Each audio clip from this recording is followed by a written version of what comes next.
Olá pessoal! Nesse vídeo nós vamos falar um pouquinho sobre a definição e as notações que a gente utiliza nas derivadas parciais para uma função de duas variáveis. Só que para a gente começar esse estudo, então vamos lembrar um pouquinho da derivada da função de uma variável real, que vocês já viram lá no cálculo 1. Então uma função y igual a f de x, tá?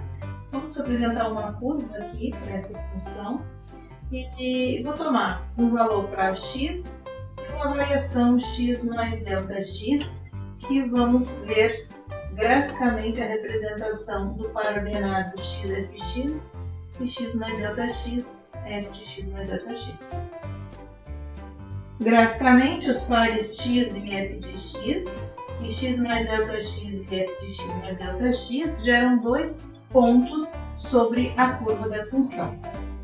Se nós traçarmos por esses dois pontos a reta secante, podemos verificar que ela forma um ângulo com o eixo x, o ângulo qual a gente vai chamar aqui de θ. Tá? O que nos interessa aqui é tomar o limite do quociente entre a diferença das funções nesses dois pontos, a f de x mais ΔX menos f de x,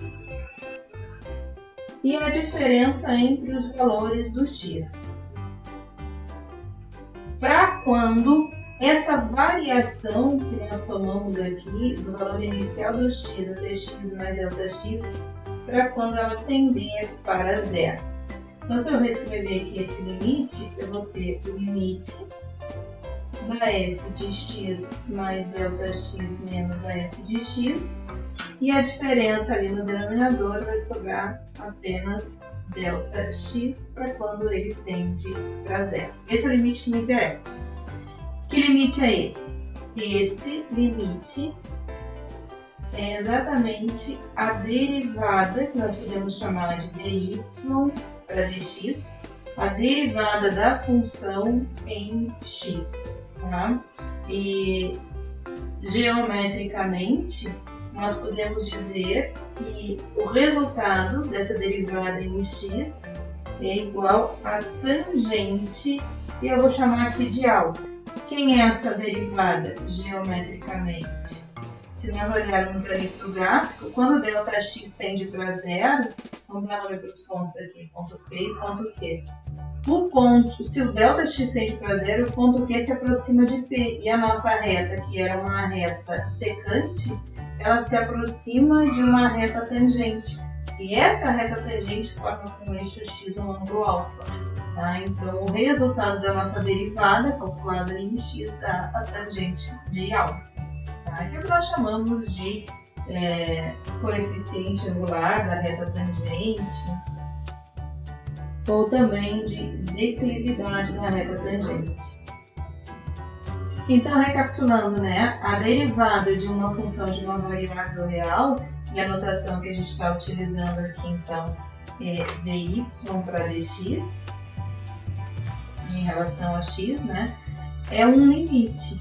É um limite de um quociente, que nós chamamos de quociente de Newton, onde o numerador eu tenho a diferença entre as funções, a função no ponto final menos a função no ponto inicial, dividido pela diferença de variação nos valores de x, quando essa variação tende para zero. Se ela tende para zero, a reta inicial, que era secante, tende para a reta tangente. E por isso nós dizemos que essa derivada, geometricamente, significa o coeficiente angular daquela reta ali. Não é a equação da reta, é o coeficiente angular da reta, ou a declividade da reta tangente à curva da função no ponto em que estamos calculando. Agora nós vamos ver isso para uma função de duas variáveis, como é que funciona. Uma função de duas variáveis nós definimos, então, como uma f que sai de um subconjunto do L2 ou do próprio L2 e que chega nos reais, e que tem uma lei de formação do tipo z igual a f de xy, onde xy são as variáveis independentes e z é a variável independente. Então agora nós vamos calcular o que chamamos de derivadas parciais. As derivadas parciais são derivadas em relação às variáveis da função. Como a nossa função em questão tem duas variáveis, nós teremos duas derivadas parciais. As derivadas parciais, uma em relação a x e uma em relação a y. Elas vão se comportar de forma análoga com a derivada de uma função de uma única variável. Na função de uma variável, nós temos a variação de y em relação a x. Aqui nós temos a variação de z em relação a x e de z em relação a y. Então, nós vamos considerar dois momentos. Então, num primeiro momento, nós vamos fazer como se o nosso y fosse fixo. Nós vamos fixar o y, como se nós mantêssemos ele constante. E vamos calcular, então, o limite da nossa f de x mais Δx. Vamos fazer só o x variar. Mas o y não, ele é fixo. Menos a f de xy. Lembra? O valor da função no ponto final menos o valor da função no ponto inicial. Estou fazendo só o x variar. Dividido, então, pela variação do x, que é o nosso Δx, para quando ele tende a zero.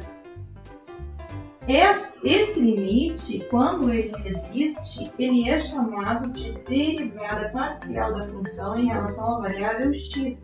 E nós vamos escrever com a seguinte notação, a mais usada, tá? Que é o d ronda, que nós chamamos, o d ronda z, eu posso chamar de d ronda z, porque a minha função é z, em relação a x, mas eu também posso utilizar as seguintes notações. Então, derivada de z em relação a x, ou ainda eu posso escrever a derivada de f, que a minha função é, em relação a x. Ainda, outra notação que é bastante comum, a fx, derivada de x, derivada em relação a x, a f de xy. E tem algumas outras notações um pouco menos utilizadas, mas eu não vou deixar de comentar aqui com vocês. Uma delas é o d maiúsculo, então, x, então está derivando em relação a x, a f de xy. E ainda uma última notação, que eu conheço pelo menos, é d1, que significa derivada da primeira variável da função xy, tá? Então, o que significa essa derivada aqui? É o limite do quociente de Newton apenas quando o x varia. Depois a gente vai ver a interpretação geométrica. Então, essa é uma das derivadas parciais. E a outra derivada parcial? Vamos ver. Para o cálculo da outra derivada parcial, a gente faz o mesmo processo, só que agora mantendo o x fixo, como se fosse uma constante. E calculamos o quociente da variação apenas na variável y. Então, a ideia aqui é a mesma. Nós vamos calcular a f de x, agora é fixo, e o y mais o ΔY. Quer dizer que o y variou o ΔY unidades, menos a função no ponto inicial, que é xy, dividido pela taxa de variação em y, que é o ΔY, quando esse ΔY tender para zero. Existindo esse limite, nós vamos chamar de derivada parcial em relação à variável y. Uma das notações bastante utilizada é o d ronda z para d ronda y. Outras notações também utilizadas vão ser dz para dy, derivada de z em relação a y, mas pode ser o df para dy, mas também pode ser a f de y, xy, mas também pode ser a d de y, xy, ou também pode ser, no caso, d2, indicando a derivada da segunda variável, em xy, tá? Então, como é que se calculam esses limites ou essas derivadas? Nós vamos ver que é da mesma forma que calculamos lá para uma função de uma variável, já que nós estamos utilizando o fato de manter o y fixo para calcular a derivada parcial em relação a x e o x fixo para calcular a derivada parcial em relação a y. Vamos fazer um exemplo? Para resolvermos este exemplo, nós vamos resolver utilizando a definição, a derivada, pelo menos a derivada parcial em relação a x, para a gente entender o processo. Então, nós queremos, eu vou fazer a seguinte notação, derivada da f em relação à variável x. O que eu sei pela definição? Isso vai ser o limite da minha função para quando o x varia e o y não. E aí nós vamos substituir utilizando a lei dessa função e vamos ver no que vai dar. Substituindo então pela função, nós temos limite. Então, o que é a f de x mais Δx? No lugar do x, eu tenho x mais Δx. Então, eu tenho x mais Δx ao quadrado, mais 2 vezes x mais Δx, y ao quadrado menos y ao cubo. Tudo isso menos a f de xy, que é toda aquela lei. Então, menos x ao quadrado, menos 2xy ao quadrado, menos y ao cubo, mais y ao cubo. Tudo isso dividido pela variação de x, que é Δx, quando ele tende para zero. E aí nós vamos, então, desenvolver os produtos notáveis, as potências, e vamos ver o que teremos. Limite de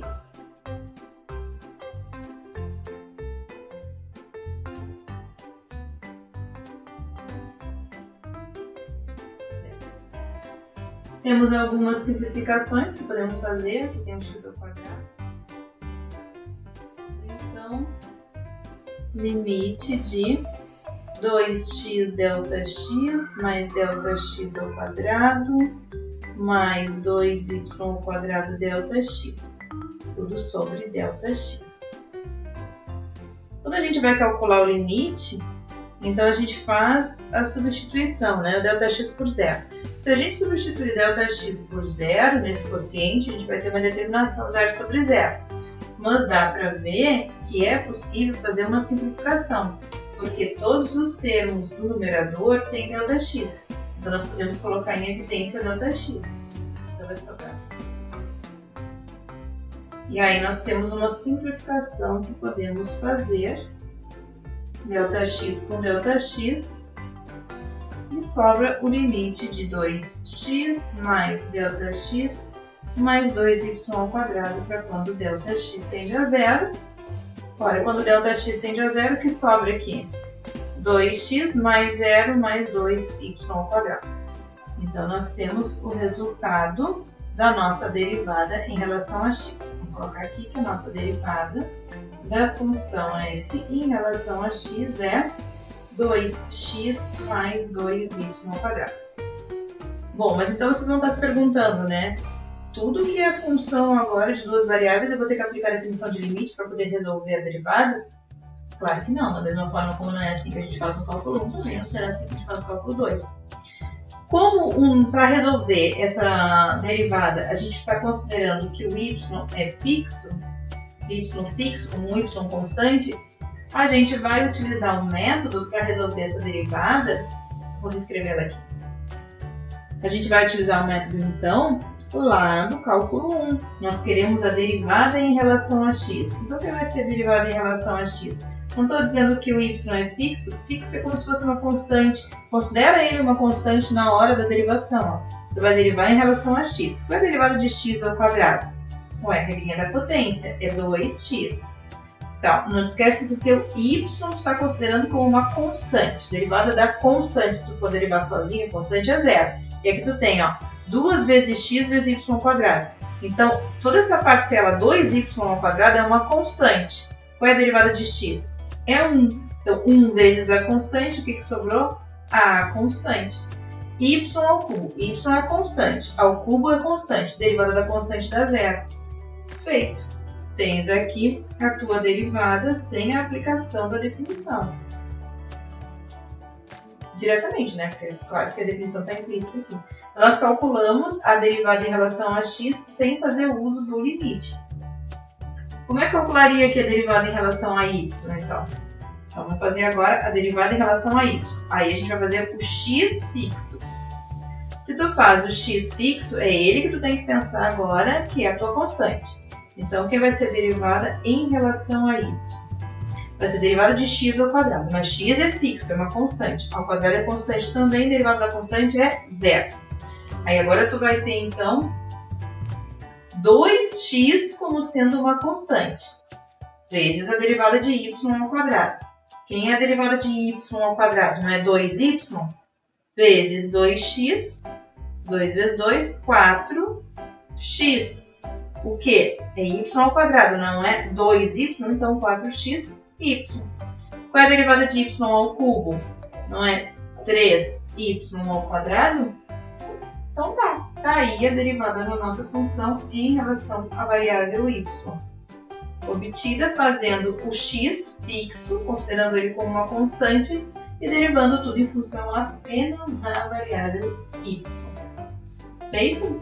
É simples assim, tá bom? Depois a gente faz mais exemplos. Até o próximo vídeo.